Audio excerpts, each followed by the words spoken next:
Esto es de cara a cara. Quédate, se va a poner muy bueno. Soy David García.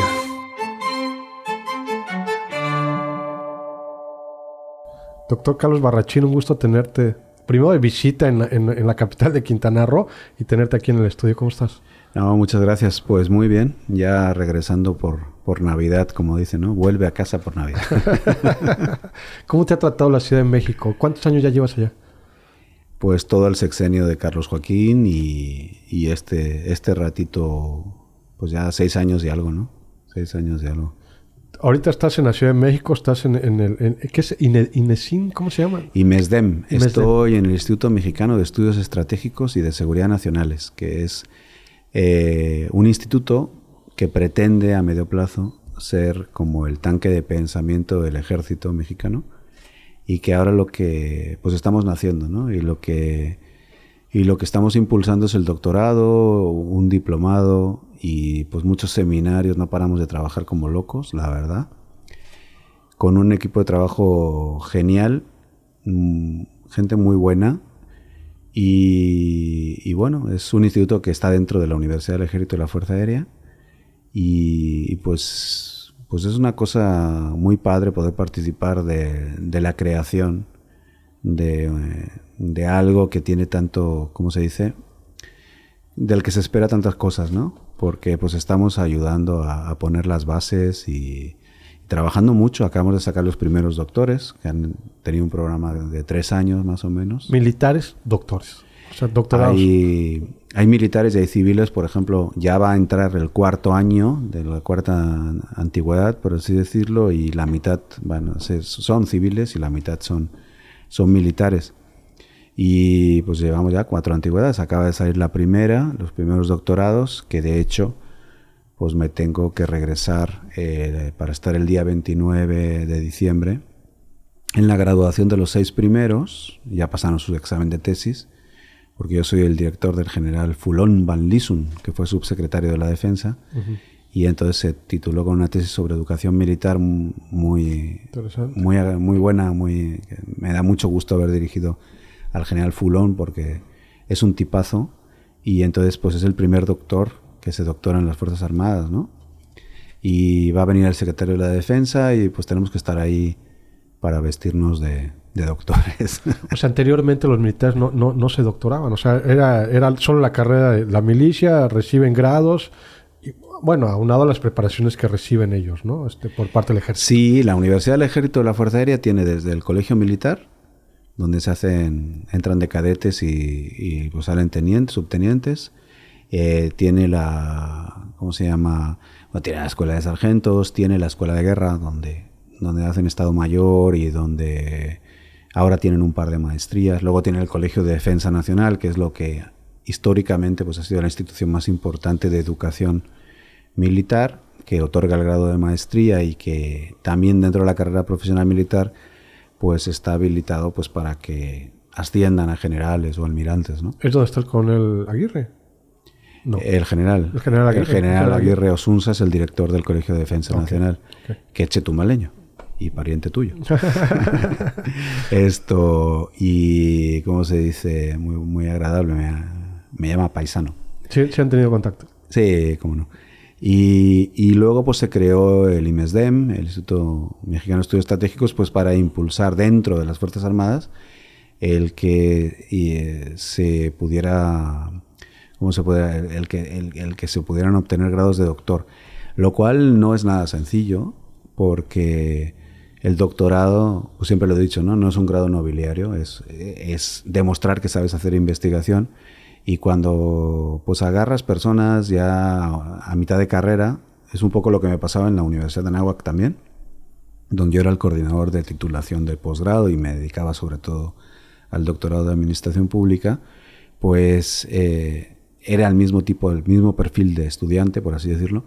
Agarrar a una persona que sabe mucho por la experiencia, pero que no tiene pues ese background como investigador académico, pues no es nada sencillo el que logren hacer una tesis de doctorado que tenga pues un grado suficiente de, ¿cómo se dice?, de originalidad, de estar bien hecha, ¿no? Básicamente. y pues es complicado, ¿no? Y bueno, ese es el reto en el que estoy metido en los últimos 7 años. En la NAGOG me fue bastante bien y ahora pues yo estoy muy contento todos estamos muy contentos de los resultados de esta primera generación, pero no es fácil porque tienen que seguir trabajando en las tareas que tienen. En general, Fulón pues fue el subsecretario y se retiró el año pasado, entonces ha tenido el año último casi en exclusividad para dedicarse a hacer la investigación, pero los otros generales y también funcionarios de alto nivel del gobierno, ¿no? Por ejemplo, uno de los políticos más cercanos de Alfonso Durazo, que trabaja con él en Sonora, pues también se graduó el otro día. Pues no es fácil porque tienen que hacer sus tareas profesionales y estudiar el doctorado, ¿no? O sea, estudiar la tesis que están proponiendo, ¿no? Doctor, ¿cómo le haces? Bueno, ahorita hablas de esto, te vemos en el Senado, te vemos de repente en Chihuahua, estás también en la Universidad de las Américas de Puebla. ¿Cómo te repartes? ¿Cómo es tu vida? ¿Cómo le haces? Pues como decía mi madre, una cosa detrás de otra. No, en Puebla estoy de lunes, bueno, de domingo, aunque tengo clases lunes y miércoles. De lunes a miércoles estoy en Puebla y de miércoles por la tarde a sábado, que es cuando acaban las tareas del doctorado, pues estoy en Popotla, ¿no? En el antiguo colegio militar. Y luego, pues, los seminarios, pues es parte de la vida académica, ¿no? Este año me va a tocar ir, y no de turismo académico, como dice nuestro señor presidente, sino de trabajo. Pues me va a tocar ir a un par de congresos, uno en Montreal, otro en Vancouver. Pero es para dar a conocer el instituto, es para presentar investigación, que es lo que hacemos, ¿no? O sea, yo trabajo sobre el tema de relaciones civiles militares, que es lo que me gusta, temas de migración, temas de seguridad pública, esos son los temas que explico.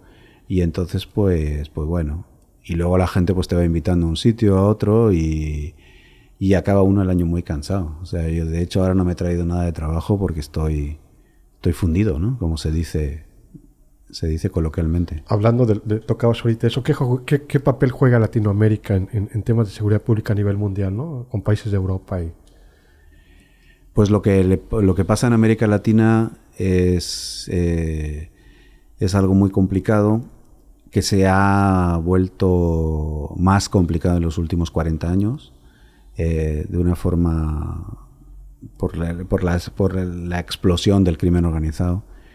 Tú recuerda que antes pues se podía salir a jugar a la calle en todos los sitios de América Latina, no había la inseguridad que tenemos hoy en día, y eso es algo que es relativamente reciente.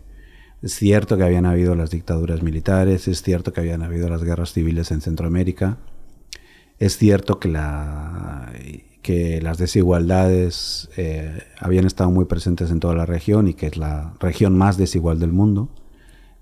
Pero lo que no tiene precedentes es la situación de inseguridad que existe en un contexto teóricamente democrático, en el que hay elecciones, en el que no hay irregularidades electorales muy graves, pero en el que la vida política es relativamente predecible, pero la seguridad pública se ha vuelto uno de los aspectos más complicados, ¿no? En toda la región, no solamente en México. Y los estados no han sabido reaccionar. No, en estos 40 años pues no hay una reacción. A principios del siglo XXI se hablaba de políticas de mano dura, de super mano dura. Se invirtió recursos económicos, sobre todo en Centroamérica y en algunos otros países, para tratar de levantar la economía local y que los grupos del crimen organizado no tuvieran tanta fuerza, o las maras y las pandillas no tuvieran tanta fuerza. Pero ni las soluciones de desarrollo económico, que luego no se materializaron, ni las políticas de securitización de mano dura, pues han dado resultados, ¿no? Entonces tenemos una paradoja muy complicada en toda la región, porque a los que estamos ya a mitad de nuestra vida útil, por así decirlo, pues nos va a tocar acabar nuestra vida en este contexto, ¿no? Oye, ¿lo que está haciendo Bukele en El Salvador está funcionando? ¿Crees que sea la solución? No. Y además, Salvador es un país muy pequeño, pero no funcionaron las políticas de securitización en Honduras ni en Guatemala. Bukele es un dictador. Bukele es un dictador clásico que ha sabido manejar los medios, porque muchos le han aplaudido lo que están haciendo, ¿no? Sí, claro. Esto sí ha sabido manejar los medios, pero normalmente no han dado todo lo que no sea respetar a las personas, todo lo que no sea respetar los derechos humanos, aunque suene muy trillado, ¿no? Muy trillado, al final siempre acaba mal. Todo lo que tenga que ver con tufos autoritarios en los que la gente no pueda dialogar y no pueda decir lo que piensa, pues normalmente acaba mal. Claro, lo otro tampoco ha dado resultados, entonces pues bueno, vamos a darle, yo desde el primer momento no le di el beneficio de la duda, pero pues no hay de otras, es el presidente de El Salvador, pues la historia lo juzgará, como se dice, ¿no? A ver si da resultado el meter a toda una generación en la cárcel, ¿no? El punto es que habrá gente que es inocente que está en la cárcel y habrá gente que no lo es y es muy difícil de manejar eso, ¿no? Vamos a ver, el problema de Centroamérica es que empezaron a repatriar centroamericanos que vivían en los Estados Unidos en un contexto en el que no había trabajo y bueno, si tú te dedicas a repatriar delincuentes en un espacio muy pequeño, pues lo que generas es una bomba de tiempo, ¿no? De eso se deriva también todos los movimientos migratorios hacia los Estados Unidos de regreso, que también están inflados, porque, bueno, eso es uno de los temas que trabajo, ¿no? O sea, un poco la dinámica electoral de los Estados Unidos lo que ha generado es el focalizar la idea en el proceso de detención. Entonces, si tú te das cuenta en las estadísticas, en el año 2000, 2001, los Estados Unidos detenía más o menos 1.100.000 migrantes al año. ¿Okay? En el año 2018, que es cuando empieza lo de las caravanas, los Estados Unidos está deteniendo 300.000 personas más o menos. De 1 millón y pico se pasa a 300.000. En esa primera década y media del siglo XX se detenía sobre todo en Arizona. Uh-huh. Y de repente llega Greta Abbott a Texas, que se acaba de reelegir como gobernador, y empiezan a detener de forma masiva en Texas, y llega Donald Trump y dice que hay un gran problema de migración y que los centroamericanos están invadiendo México y Estados Unidos, y empiezan de 300.000 se pasa a 2.300.000 personas, que es lo que se ha detenido en este año, ¿no? Entonces, una auténtica barbaridad. ¿Significa eso que estén pasando más migrantes? No.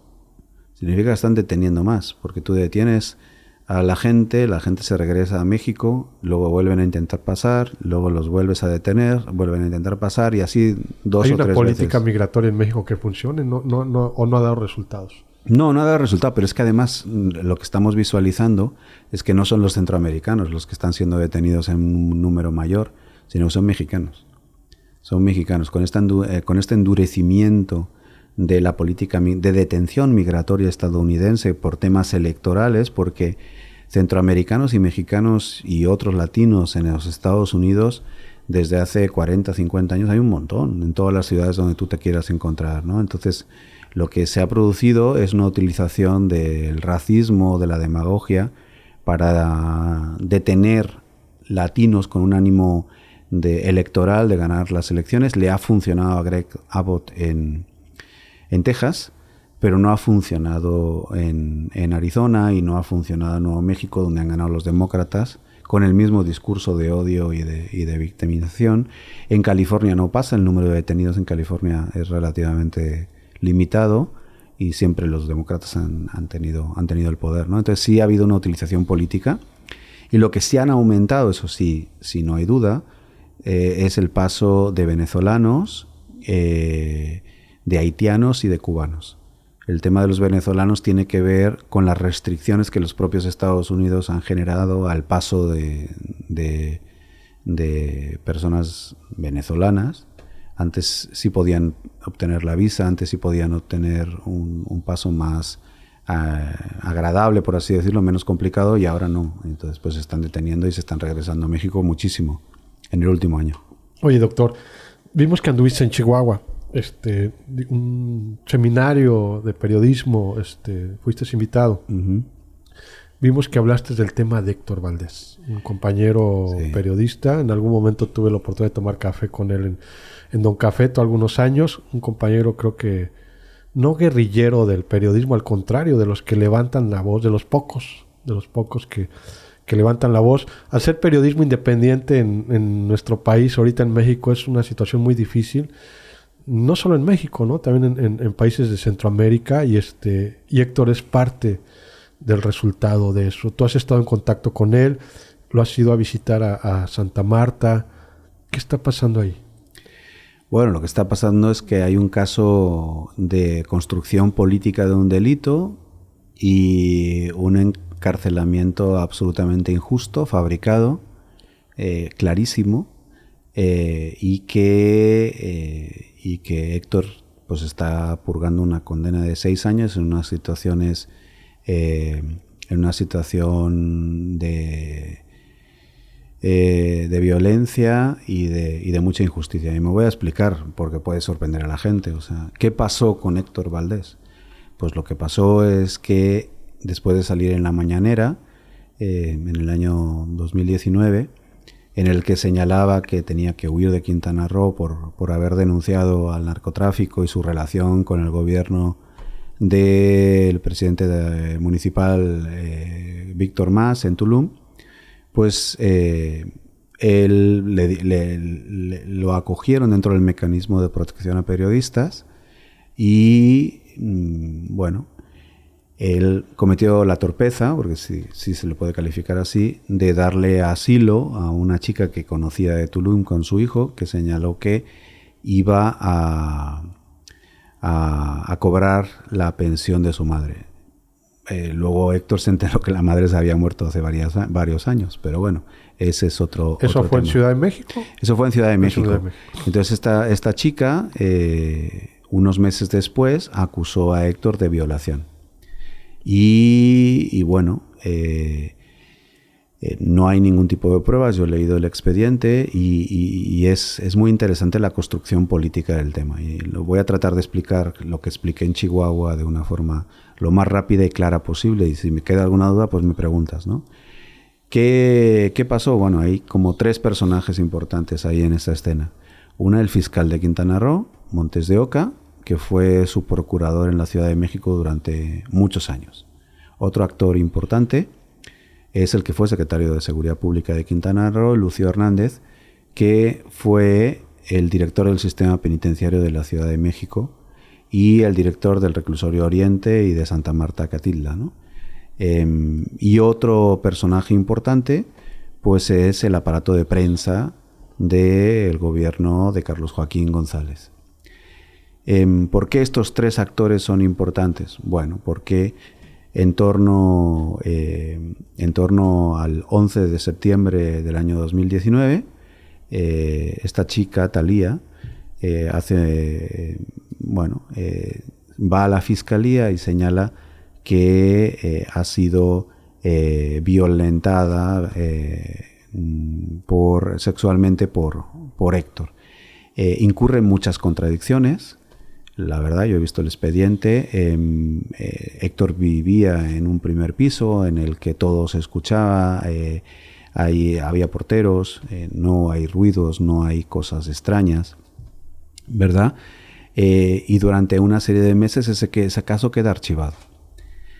Da la casualidad que 3 semanas o 4 semanas antes de ese 11 de septiembre, la periodista, abogada, activista, no se sabe qué, Fabiola Cortés, va a visitar a Héctor y le cuenta que tiene convenios de prensa con el gobierno de Quintana Roo, que le habían pedido que acusara a Carlos Mimensa, pero que ella no se había prestado a eso. Bueno, se toman un café y ahí queda la cosa, ¿no? 2 semanas después, Erika López, la activista de temas de mujer aquí en Quintana Roo, feminista, también busca a Héctor Valdés, 2 semanas antes de que pase lo de la chica, ¿no? Y bueno, lo va a visitar a su casa, llega con otras 2 personas a visitar a Héctor, y bueno, Héctor los recibe, platica con ellos y los conoce, ¿no? Luego, sorpresivamente, el 11 pasa esto con con Thalía, hace la denuncia, no se lo comenta a Héctor, sigue viviendo en la casa, le da la dirección falsa a los policías para que no puedan llegar a la casa donde o sea, lo denuncia por violación y sigue viviendo en su casa con él. Sí, sigue viviendo hasta el 22 de septiembre. Y da otra dirección para que no vaya y da otra dirección y incurre en contradicciones porque ella supuestamente tenía un novio en inglés que se llama William y que declara y dice que se ha ido a Inglaterra hacía 3 semanas. Ella declara que solamente estuvo 3 semanas viviendo con Héctor, lo cual no es cierto porque ella tenía llaves de la casa desde el momento en que Héctor se muda, pues unos meses antes, ¿no? O sea, no 3 semanas, sino varios meses, no recuerdo exactamente cuántos. Parece que desde junio del año anterior, ¿no? No recuerdo exactamente la fecha, porque yo fui de los primeros también que sí fui a visitar ese domicilio, ¿no? Entonces, ¿cómo se dice? Entonces, finalmente hasta el 24 de septiembre, del 11 al 24 de septiembre sigue viviendo ahí. El 24 de septiembre le dicen a Héctor desde la fiscalía que hay una acusación en contra de él de violación, pero no de compenetración. No consumado. Sí, bueno, ahí están los detalles técnicos, ¿no? Pero entonces el punto es que casualmente 10 minutos después de que le comunican oficialmente que no se acerque a esa muchacha, pues Fabiola Cortés le llama por teléfono a Héctor y dice: oye, ¿qué has hecho? ¿Qué desmadre se ha montado? ¿Cómo puedes haber violentado a una mujer? Al mismo tiempo, el gobierno del estado de Quintana Roo, la oficina de Felipe Ornelas, a través de Gloria Palma, empieza a llamar a varios periodistas. Graciela Machuca ha accedido a que se diga su nombre, también Román Trejo, pero hay más. De hecho, esta mañana otro periodista, que no voy a decir el nombre porque no me ha autorizado, me ha comentado que también a él le llamaron para difamar a Héctor. O sea, esto es conocido por todo el gremio periodístico de Quintana Roo. Hubo algunos como Fabiola Cortés y Erika que se prestaron, no sé si de buena fe o de mala fe, pero se prestaron a escribir y a acusar a Héctor. Bien, vamos en este apartado. Siguiente apartado. ¿Quién denuncia a Héctor? Es muy interesante. ¿Y por qué entra Montes de Oca en la jugada? Estela Ruiz, me parece que se llama, o Estela Díaz, no recuerdo ahora mismo porque me agarras así en curva, no lo había preparado. Es una funcionaria de la Fiscalía de Delitos Sexuales. De la Ciudad de México. De la Ciudad de México, que había trabajado 7 años con Montes de Oca. Todo esto lo expliqué allá en Chihuahua con nombres y apellidos. Montes de Oca, o la gente que nos está escuchando, es actualmente el fiscal en Quintana Roo. Efectivamente. Entonces, esta mujer había trabajado como 7 años con Montes de Oca. Su esposo era el chofer de Montes de Oca en la Ciudad de México. Y entonces ella entra en septiembre del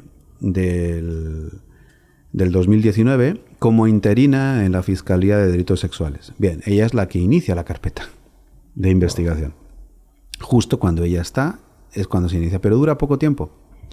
Y entonces entra una persona profesional y durante 1 año y cacho no pasa absolutamente nada, pues porque no habían elementos para encausar. Había contradicciones en el juicio, las declaraciones tanto de la psicóloga como de la perito médica pues no eran absolutamente nada concluyentes. De hecho, no estaban a favor de Thalía para nada. Y entonces renuncia a la fiscal de delitos sexuales, entra de nueva cuenta esta mujer, Estela, de interina, y se vuelve a activar el caso de tal suerte que el 2 de octubre del 2020 renuncia a la fiscal de delitos sexuales, el 15 de octubre entra otra vez Estela y el 21 de octubre se activa el caso y el 30 de noviembre ya está en la cárcel Héctor. Ahí es donde entra Montes de Oca en la construcción del caso y en el empuje procesal, por así decirlo, del tema. Ya hemos explicado cómo entra el gobierno de Quintana Roo y la oficina de prensa en generar un ambiente en el que trata de que los periodistas linchen a un compañero. El tercer punto es donde entra Lucio Hernández. Lucio Hernández fue el jefe del sistema penitenciario de la Ciudad de México y casualmente En ese noviembre en el que entra en la cárcel Héctor, pues es promovido a secretario de Seguridad Pública de Quintana Roo. Ok, estaba de interino y había venido con capela porque había estado también en el estado de Morelos como jefe del sistema penitenciario. Casualmente le hacen secretario titular de Seguridad Pública en ese octubre-noviembre del 2020 y bueno, y empieza el acoso en el reclusorio Oriente y más tarde en Santa Marta Catilda en contra de Héctor, ¿no? Llegando a presentarse el subsecretario del sistema penitenciario a amenazarle, un tal Serrano. ¿Personalmente asistió a Santa Marta? No, al reclusorio Oriente. Ah, ok. Entonces, personalmente se acercó porque Héctor empezó a publicar cosas a través de Los Ángeles Press o a través mío también. Me pidió que publicara algunas cosas. Hubo algunas cosas que salieron publicadas en Los Ángeles Press que las escribí yo, a pesar de que no salió mi nombre, pero sí logré entrar con Héctor un par de veces al reclusorio Oriente y platicar con él. Y entonces pues él pedía, después de ver, después de ya de ser condenado especialmente y de ver de que pues no se había hecho justicia, o sea, de que era increíble, de que no se habían agarrado, o sea, no sabía, la famosa Thalía ni siquiera se presentó al juicio. Ya no apareció. No, nunca ha aparecido. ¿Quién sabe dónde está la señora? Porque luego parece, los rumores son que le ofrecieron un terreno de los invadidos en Tulum y una serie de dinero y luego precisamente en Don Cafeto pues estuvo comentando de que no le habían cumplido y bueno, la chica está desaparecida, no se sabe dónde está. Digo, ojalá ya aparezca.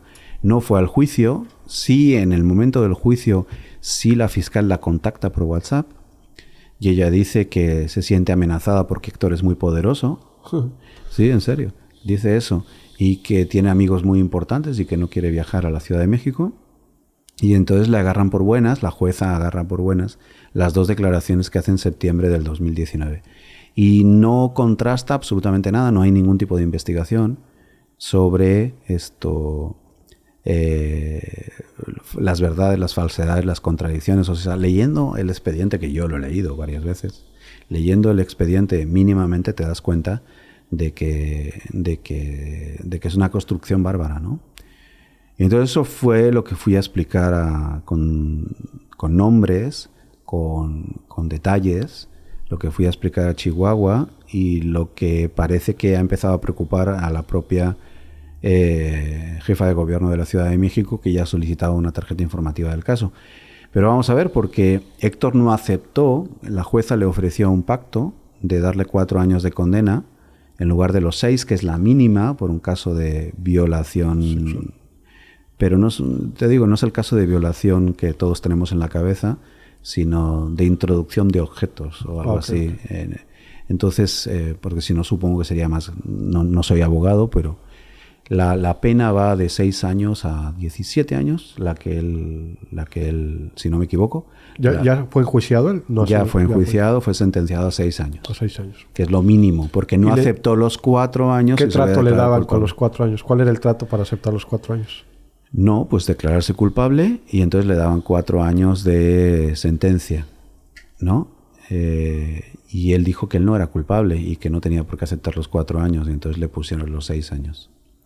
Pues es un caso muy triste de utilización política de la justicia, de construcción de un caso y de no quererse estudiar las cosas, ¿no? De no quererse analizar con seriedad.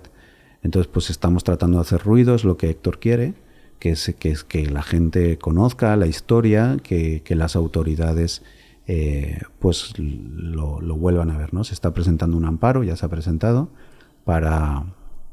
que es la última instancia jurídica que le queda. Y bueno, y la otra sería que, vista una revisión profunda del tema, pues que la jefa de gobierno de la Ciudad de México lo indultara, ¿no?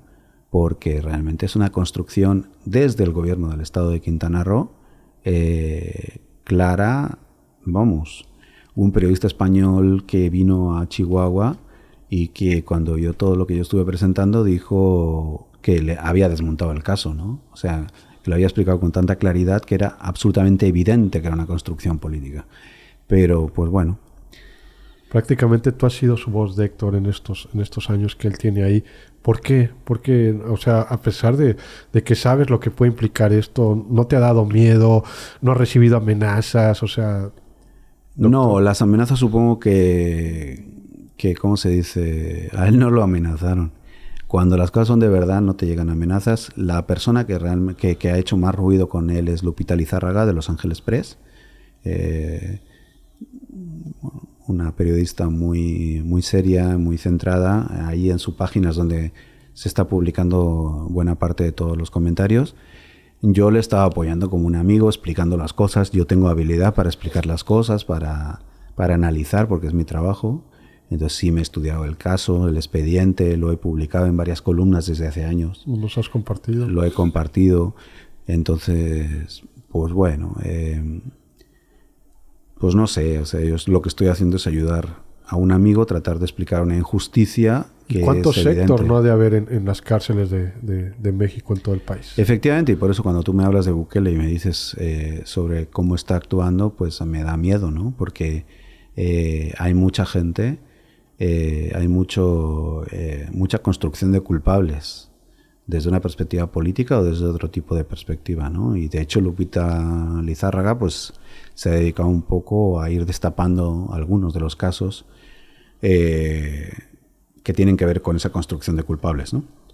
O el caso de tortura en las cárceles, que es otra cosa que he ido descubriendo de la mano de Lupita en los últimos años, es realmente impresionante.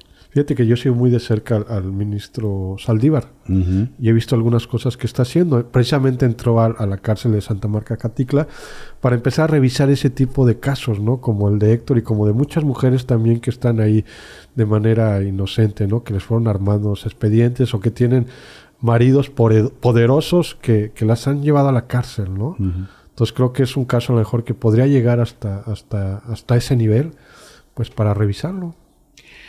Sí, pues ahora en los próximos días se tiene que decidir quién es el sustituto o la sustituta, que está muy fuerte, por ejemplo, la ministra Yasmín Esquivel, para sustituir a Saldívar en la Corte Suprema de Justicia, ¿no? Vamos a ver qué es lo que pasa, porque es en estos días, tiene que ser antes de inicio de año. Entonces en estos días se decide el nuevo presidente o presidenta de la Corte. Y bueno, y ahí habría también una posibilidad bastante interesante para Héctor, ¿no? De hecho, ahora con la película esta de Presunto Culpable, ¿no? Lograron liberar a estas personas de las que se estuvo platicando y que evidentemente pues les había sido construido el caso, ¿no? La democracia, doctor, ¿qué democracia estamos viviendo en el país? Vino la pandemia ahorita, cambiaron muchas cosas.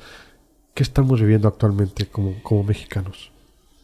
Pues la semana pasada o la otra ya, porque te digo que vivo en una vorágine bastante complicada. Vino el doctor Manuel Alcántara, no sé si lo viste en las redes sociales, sí, que lo publiqué. Vi que estuviste en la Universidad de Puebla, ¿no? Sí, entonces lo recogí. Él ha estado pues 3 semanas espectaculares, que pasó desde Tabasco a Mérida, Guadalajara, Ciudad de México, Monterrey, y finalmente lo llevé a Puebla a tener un diálogo que precisamente se llama Democracias Fatigadas, ¿no? El cansancio que todos tenemos con un modelo democrático al que le cuesta mucho dar resultados, ¿no? Y bueno, en ese contexto vivimos con democracias no solamente en América Latina, y en México. Pero bueno, sí, el caso mexicano es muy interesante porque pues existen muchas expectativas de que las cosas cambien. La gente queremos que se hagan las cosas de otra forma, por eso Andrés Manuel López Obrador ganó con la distancia que ganó. Yo creo que el caso de Mara Lezama es relativamente diferente, porque aquí sí hubo mucha compra de votos, sobre todo en el Partido Verde.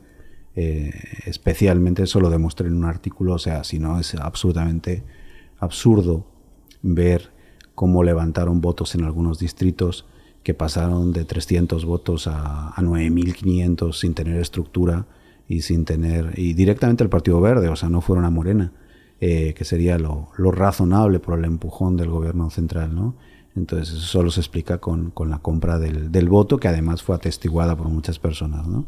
Pero efectivamente, o sea, hay una esperanza de muchas personas, o hay un deseo de muchas personas de que las cosas se hagan mejor, de que las cosas se hagan de una forma diferente, pero al mismo tiempo hay una necesidad de buena parte de la sociedad y un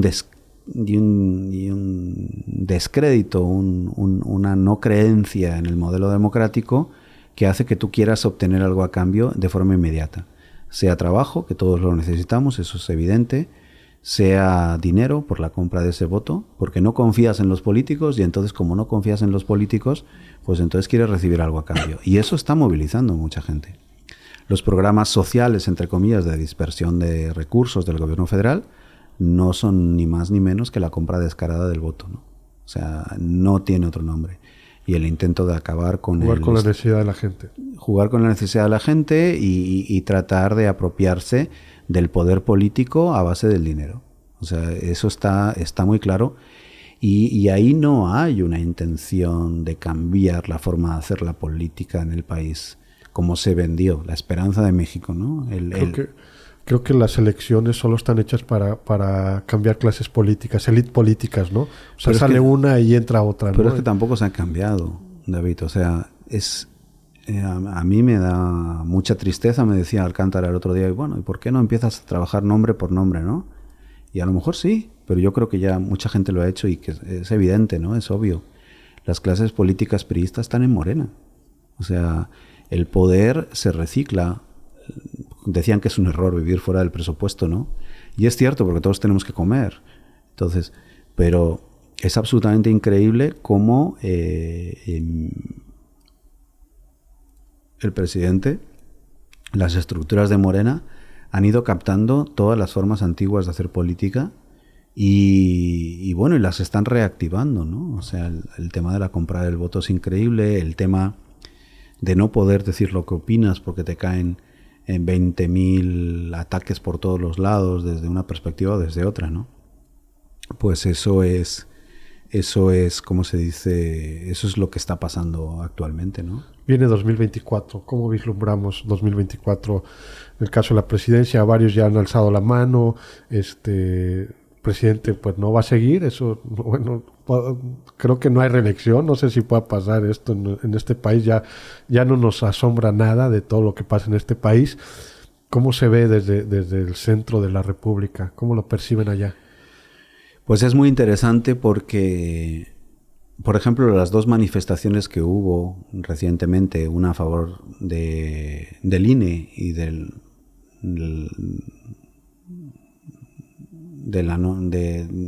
tratar de expresarse abiertamente en favor de que no se toque el Instituto Nacional Electoral, y otra a favor del presidente Andrés Manuel López Obrador, pues yo creo que dijeron bastantes cosas, ¿no? Dijeron bastantes cosas porque a mí me tocó salir, los domingos me voy a Puebla. Uh-huh. Entonces salgo en carro por la autopista. Entonces me tocó vivir los dos domingos y las dos salidas de la ciudad.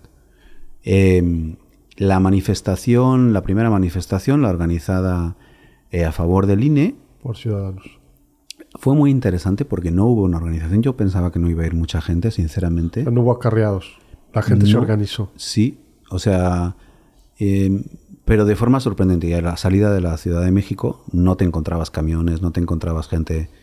Entonces fue un número importantísimo de ciudadanos de la Ciudad de México. En otras ciudades del país se organizó otras cosas, esa no la viví. Pero la de la Ciudad de México sí. Y realmente fue un gran número de personas. Eso a mí me haría preocuparme, especialmente en la Ciudad de México, que ya perdieron la mitad de la ciudad. Entonces, en las últimas elecciones. La elección a favor de Andrés Manuel López Obrador fue increíble el número de acarreados, de camiones a la hora de la salida de la ciudad. Pero vamos, o sea, camiones y camiones y camiones y camiones. Fue muy grande, efectivamente tiene un gran empuje el presidente, no hay oposición. La clase política mexicana está en descomposición, o sea, todo lo que es el PRI, el PAN y el PRD se fue a Morena, de verdad. Entonces pareciera que los ciudadanos no quieran, muchos ciudadanos no quieran ese autoritarismo, ese regreso a las viejas formas de hacer política, pero que no hay alternativa. Entonces hubo una movilización muy importante de ciudadanos, pero eso no se refleja en las encuestas.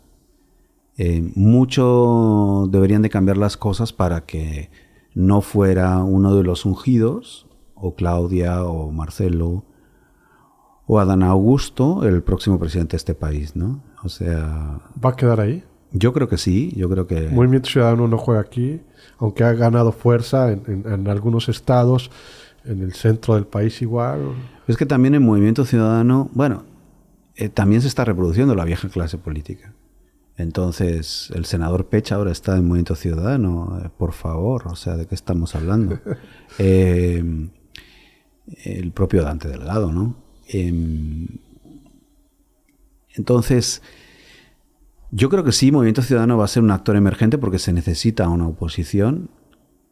Me tocó verlos un poco en Cámara de Diputados los 3 o 4 meses que estuve apoyando a un diputado por allá, y sí estaban haciendo un buen trabajo, luego no sé, pero sí estaban ahí levantando la voz. Y sí, Cámara de Diputados está interesante el nivel de debate. De debate no, porque nadie se escucha, pero el nivel de parar el carro, por así decirlo. Vamos a ver, lo que se necesita urgentemente es la reconstrucción de una oposición política que sea creíble, ¿no? Eso, por lo menos a nivel país, todavía no lo veo. Yo creo que sí le alcanza otro sexenio a Morena, no sé la Ciudad de México. El movimiento de Monreal habrá que analizarlo con detalle al votar en contra de la reforma del INE. Él está siendo muy prudente. Claro, está diciendo, pues yo respeto la Constitución. Ahora supongo que se van a levantar un montón de... No, ahorita ya pidieron su renuncia, ¿no? Ya quieren expulsarlo de Morena. Bueno, yo creo que es lo que él está buscando, que lo expulsen, porque entonces lo van a convertir en un mártir. Y eso siempre es bueno para construir una figura alternativa y ¿cómo es esto de que no hay peor la madera de dentro? ¿Cómo es lo de la cuña que aprieta? Uh-huh. Esto... entonces, podría ser una alternativa interesante, pero yo creo que es una alternativa muy interesante para la Ciudad de México. No sé para el país, no creo que le alcanzara tampoco. Él dice que él no va por la Ciudad de México, pero yo creo que sería lo más inteligente. La Ciudad de México sí la puede ganar la oposición con un candidato creíble. Sí. El país no lo creo. Sin embargo, la gente se va a ir desengañando. Otra gente se va a quedar sin trabajo. Desde una perspectiva política, es decir, gente que ha entrado a trabajar al gobierno o que no ha entrado va a perder su trabajo, y gente que no ha entrado al gobierno pues va a querer un hueso, por así decirlo, va a querer un espacio.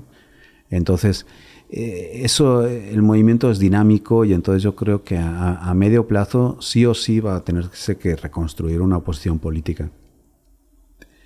¿Qué tanto cambian las formas de hacer política? Ahora no van a cambiar.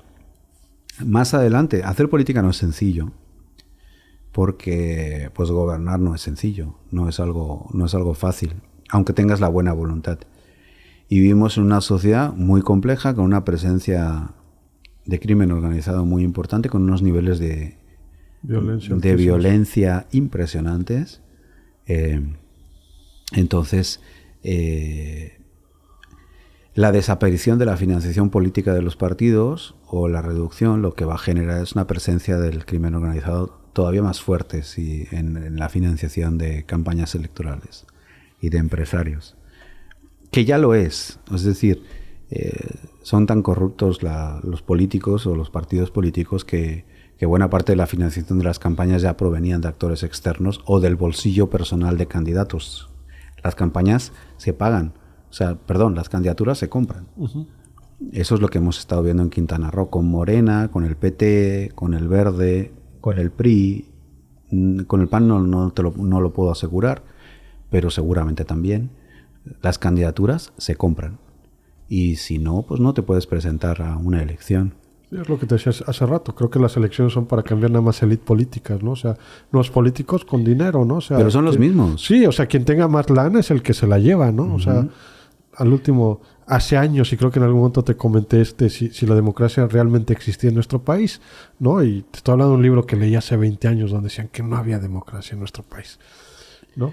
Pues hay una sustitución de élites, efectivamente, por el mecanismo electoral, pero eso no significa que todos los ciudadanos tengamos el mismo grado de importancia, de ciudadanía, que se dice, ¿no? Entonces, pues ese tipo de democracias son muy, muy deficientes, por así decirlo. Entonces así estamos, esa es la circunstancia. Carlos, en verdad, doctor, un gusto tenerte, siempre ha sido grato. Creo que la tercera vez que nos visitas siempre es un gusto tenerte. El tiempo creo que es muy corto para hablar de tantas cosas. ¿Algo más que quieras agregar? No, pues gracias por recibirme y por platicar así tranquilamente, sin prisas. Y siempre es un gusto, me gusta tu formato. Me gusta este tipo de diálogo y creo que están haciendo un muy buen trabajo, y entonces pues siempre es un gusto pues estar con ustedes, ¿no? Y pues muy preocupado por el futuro del país, de verdad, o sea, y de Quintana Roo, aunque ahora lo estoy siguiendo menos, y realmente porque también he estado tapado de trabajo, o sea, todas estas circunstancias para arriba y para abajo pues hacen también que uno pues no profundice tanto en los temas políticos. Ya espero dentro de unos meses el poder regresar a vivir al Chetumal otra vez, a ver si puedo recuperar mi plaza en la Universidad de Quintana Roo. Autónoma ya. Ya autónoma de Quintana Roo. Bueno, eso de autónoma es una broma de mal gusto. A mí el actual rector, por razones políticas, trató de eliminarme del escenario de la Universidad de Quintana Roo. Creo que no le gustaron mis artículos sobre él, pero bueno, lo hizo tan mal hecho que esperemos que los tribunales me den la razón en las próximas semanas, y ya el próximo año pues pueda regresar, ¿no? Y ponerle nervioso desde dentro de la universidad, ¿no? De la autónoma, de la Universidad Autónoma, pues a ver si es verdad que tenemos autonomía y tenemos libertad para poder explicar las cosas, y a ver si es verdad que políticos del estilo del actual rector de la Universidad de Quintana Roo, no autónoma de Quintana Roo, de la Universidad de Quintana Roo, pues dejan de ser rectores, ¿no? Y llega algún académico de verdad, ojalá entonces me voy a creer que es autónoma la universidad cuando llegue un académico prestigiado, elegido por los compañeros, que no sea un palero de los políticos, y que realmente piense en el mundo universitario, ¿no? No en la persecución. Ahorita ¿qué es que están haciendo ahora con los teléfonos de los trabajadores de la Universidad de Quintana Roo? Están haciendo un experimento para ver en dónde se encuentran, ¿no? Eso es no entender lo que es una universidad. Para que no se escapen, dice, de la universidad. Para que no se escapen, o sea, por favor, o sea, eso solamente lo puede hacer un burócrata atrasado, mediocre y ¿cómo se dice? Y muy desubicado, que no entiende lo que es el mundo universitario, que no entiende que la gente tiene que leer, que tiene que estar concentrada, que tiene que ser creativo para poder aportar al Estado, ¿no? Por lo menos los académicos, que por supuesto nos debemos a los alumnos, a explicar nuestras materias en clase, pero que lo más importante de un profesor universitario es la investigación, y que eso no se hace recluyendo a nadie en una mesa esposado a la silla, sino que se hace fomentando la creatividad y la estabilidad laboral, ¿no?